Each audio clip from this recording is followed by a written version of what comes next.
Kalau dikontekskan dengan Jokowi dengan Gibran, apakah tidak relevan mengaitkan Muhaimin Iskandar dengan adiknya yang Menteri Desa yang menguasai penyaluran dana desa ini?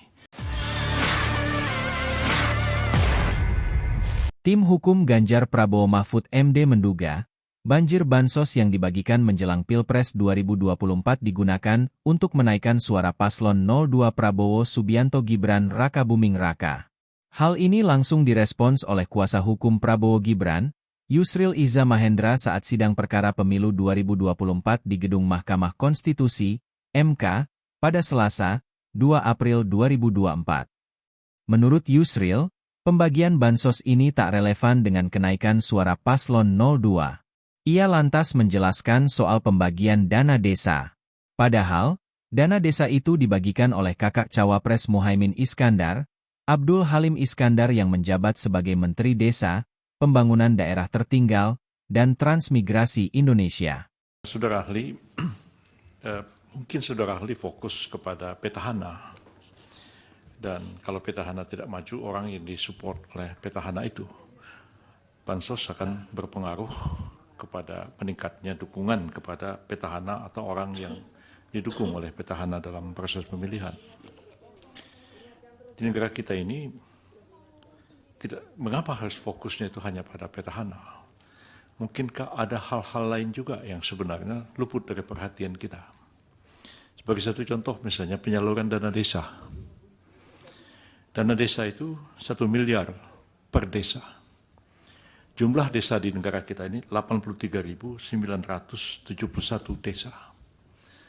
Dan ada pendamping desa ya, yang langsung itu di bawah kontrol dari Menteri Urusan Desa.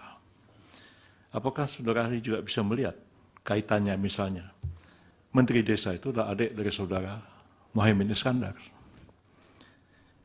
Kalau dikontekskan dengan Jokowi dengan Gibran, apakah tidak relevan mengaitkan Muhaimin Iskandar dengan adiknya yang Menteri Desa yang menguasai penyaluran dana desa ini? Mengapa hal ini luput dari perhatian? Terima kasih. Ada? Yang kedua, Majelis. Saudara ahli, apakah Anda setuju teori Anda ini tidak bisa secara konklusif kalau melihat kenyataan di Sumatera Barat dan di Aceh?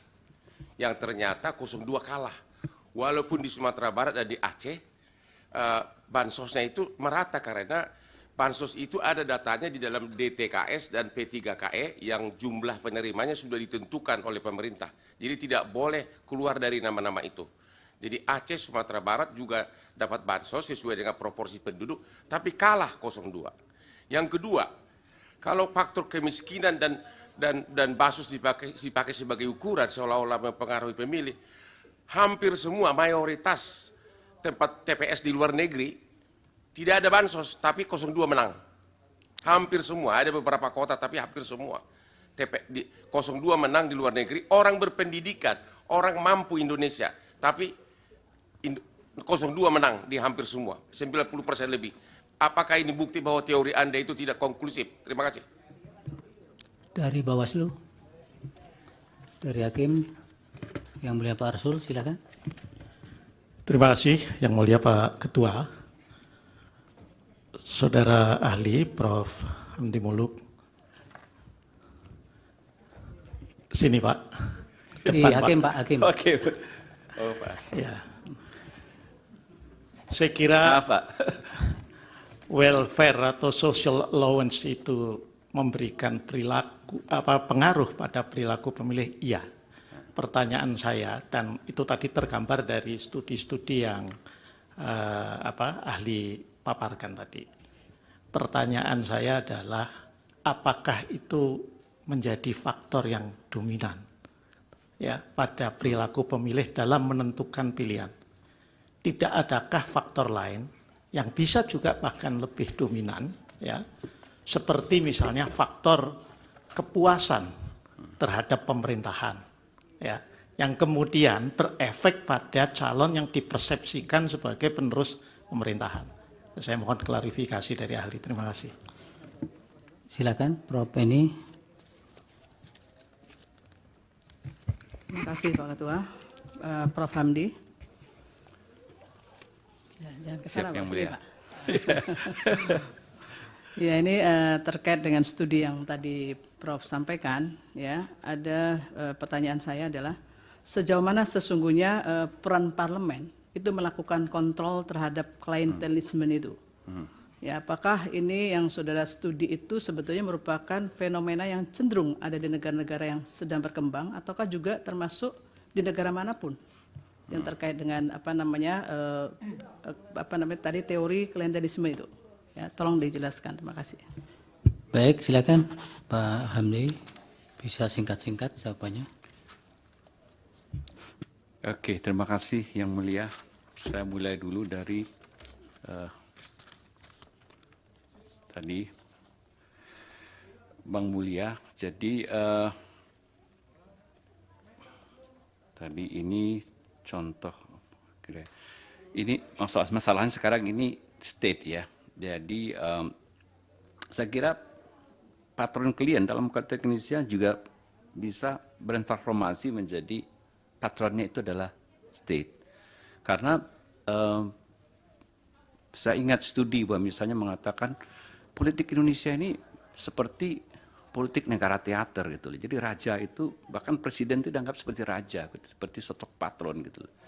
Jadi sedemikian sentralnya posisi, nah kita menganut presidensialism yang posisi kepala negara itu memang seluruhnya. Dia kepala negara, dia kepala pemerintahan, dia mungkin tokoh yang panutan dan seluruhnya patron. Jadi sangat mungkin bahwa mekanismenya hampir sama dengan yang kita amati patron klien dalam konteks di adat. Jadi itu mungkin yang juga bisa memperkuat misalnya keyakinan bahwa sedikit banyak faktor ketokohan dari Presiden Jokowi mungkin turut mendorong preferensi ke suara 02. Nah, tadi yang kedua, tadi Pak Hotman Paris mempertanyakan persoalan tadi, kalau tidak salah saya kenapa